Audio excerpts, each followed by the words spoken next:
सौ संध्या सोनवणे यांना पोलीस मित्र असोसिएशनचा शैक्षणिक क्षेत्रातील आदर्श महिला पुरस्कार 2024 जाहीर। जागतिक महिला दिनानिमित्त पोलीस मित्र असोसिएशनच्या वतीने गेली 2 वर्ष झाली समाजातील विविध क्षेत्रातील स्वतःच्या कुटुंबातील जबाबदारी पार पाडत शासकीय, निमशासकीय, सामाजिक, राजकीय, आर्थिक, शैक्षणिक, कला, क्रीडा व सांस्कृतिक, कृषी व इतर क्षेत्रात उत्तुंग झेप घेत असलेल्या महिलांचा आदर्श महिला पुरस्कार देऊन सन्मान करण्यात येतो। यावर्षी इचलकरंजी येथे 17 मार्च रोजी या कार्यक्रमाचे आयोजन करण्यात आले आहे। आदर्श महिला पुरस्कार 2024 साठी इचलकरंजी येथील सौ संध्या धोंडीराम सोनवणे, आदर्श मुख्याध्यापिका, राज्यस्तरीय गुणगौरव पुरस्कार सौ गंगाबाई महाविद्यालय इचलकरंजी यांना शैक्षणिक क्षेत्रातील सेवेतील भरीव कामगिरीबद्दल आदर्श महिला पुरस्कार जाहीर झाल्याचे पत्र पोलीस मित्र असोसिएशन महिला राज्य अध्यक्षा डॉ. रजनीताई शिंदे यांच्या हस्ते व इचलकरंजी शहर सदस्य नितीन दबडे यांच्या उपस्थितीत देण्यात आले। यावेळी सौ संध्या धोंडीराम सोनवणे यांनी पोलीस ऑफ इंडिया न्यूजशी बोलताना सांगितले की पोलीस मित्र असोसिएशनची कर्तृत्ववान महिलांच्या पाठीवर शाबासकीची थाप देत पुढे कार्यरत राहण्यासाठी प्रेरणा देण्याची संकल्पना खरंच खूप सुंदर आहे आणि या माध्यमातून माझी पुरस्कारासाठी निवड केली, याबद्दल पोलीस मित्र असोसिएशनचे आभारी असल्याचे सांगितले। या संदर्भात सौ संध्या धोंडीराम सोनवणे यांची मुलाखत पोलीस मित्र असोसिएशनचे सदस्य नितीन दबडे यांनी घेतली। पोलीस ऑफ इंडिया न्यूज मीडियासाठी जिल्हा प्रतिनिधी मुरलीधर शिंदे। मॅडम, पोलीस मित्र न्यूज ऑफ इंडिया चॅनलमध्ये आपले सहर्ष स्वागत। थोडक्यात परिचय द्या। नमस्कार। पोलीस मित्र असोसिएशनच्या माध्यमातून मला जो पुरस्कार दिलेला आहे आदर्श मुख्याध्यापिका, तर त्यासाठी माझी निवड केली, ह्यासाठी मी प्रथमतः त्याचे खूप आभार मानते। आणि माझे नाव संध्या धोंडीराम सोनवणे, मुख्याध्यापिका या पदावर कार्यरत आहे। तुम्ही तुमच्या शैक्षणिक कार्यामध्ये आदर्श कार्य थोडक्यात आढावा द्यावा। मी गेली 32 वर्ष झाले ह्या शाळेमध्ये शिक्षिका ह्या पदावर रुजू झाले आणि त्यातील 10 वर्ष मी मुख्याध्यापिका या पदावर काम करते।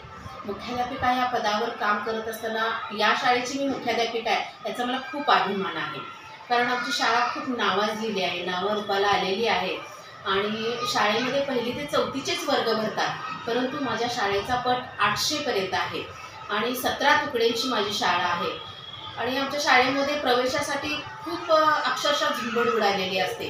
त्याचं कारण म्हणजे आम्ही जेव्हा नवीन काही उपक्रम घेत असतो, शाळेमध्ये नवीन मुलांच्या कलागुणांना वाव देण्यासाठी काही स्पर्धा घेत असतो, त्याच्यातून मुलं घडतच असतात आणि खरोखर आमच्या शाळेतून बाहेर पडणारी मुलं खूप चांगल्या पद्धतीनं त्याचं शिक्षणाचा पाया जो आहे तो इथे भक्कम होत राहतो आणि ह्याचं सगळं म्हणजे श्रेय पुन्हा एकट्याला जात नाही आहे। तर आमचे संस्थाचालक जे आहेत नेहमीच आमच्या पाठीशी असतात, नेहमीच आम्ही काही उपक्रम सुचवला तर त्याच्यासाठी त्यांचं मार्गदर्शन असतं, शिवाय आम्हाला त्याच्यात ते आम्ही मागणी केलेली ते लगेचच पूर्ण करतात। त्यानंतर माझ्या सर्व सहकारी शिक्षिकासुद्धा शाळेमध्ये वर्गामध्ये मुलांना घडवत असताना त्या मुलांचा अगदी मानसशास्त्रीय दृष्ट्या विचार करून त्याला काय पाहिजे याचा विचार करूनच यामध्ये मुलांना घडवलं जातं आणि खरोखर सर आमच्या शाळेमध्ये खूप चांगली मुलं घडली जातात आणि खरोखर ह्याचा मी पुन्हा सांगते, मला या शाळेमध्ये मी मुख्याध्यापिका आहे आणि या शाळेमध्ये मला नोकरी करण्याची संधी मिळाली याबद्दल खूप अभिमान वाटतो। तुम्हाला अनमोल सहकार्य कुणाचे लाभले शाळेमध्ये? शाळेमध्ये मी सांगितलं ना, मला आमच्या संस्थाचालक, माझ्या सर्व सहकारी शिक्षिका, आमचा शिक्षकेतर स्टाफ सुद्धा यांचं खूप सहकार्य लागतं, कारण एखाद्या जर उंच शिखरावर आपल्याला जायचं असेल तर कुणाच्या एकाच्या ताकदीवर ते जात नाही आहे, तर त्याला आपल्याला बाकीच्यांचं सुद्धा सहकार्य आवश्यक असतं आणि हे सगळ्या माझ्या ह्या सगळ्या टीमचं, ह्या माझ्या सगळ्या कुटुंबाचं मला सहकार्य मिळतं। त्यामुळेच मी शाळेमध्ये नवीन उपक्रम घेते आणि शाळेमध्ये चांगल्या पद्धतीचे उपक्रम मी राबवू शकते आणि यशस्वी बाहेरच्या स्पर्धेला सुद्धा बरीचशीच आमच्या शाळेची मुलं जातात आणि 100% निश्चितच तिथून ते यशस्वी होणारे नंबर घेऊनच येतात। सगळ्या स्पर्धांमध्ये आमची मुलं असतात, स्केटिंग असेल, स्विमिंग असेल, चित्रकला स्पर्धा असेल, हस्ताक्षर स्पर्धा असेल, बौद्धिक स्पर्धा असतील, वक्तृत्व स्पर्धा असतील, ह्या सगळ्या स्पर्धांमध्ये आमची मुलं पाठवलेत ना, त्यातून नंबर घेऊन आलेले आहेत असं कधीही झालेलं नाही. त्यामुळे शाळेमध्ये खूप यशस्वी शाळा माझी आहे. धन्यवाद मॅडम.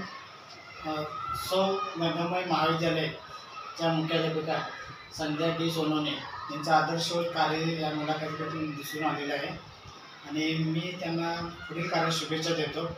धन्यवाद. धन्यवाद.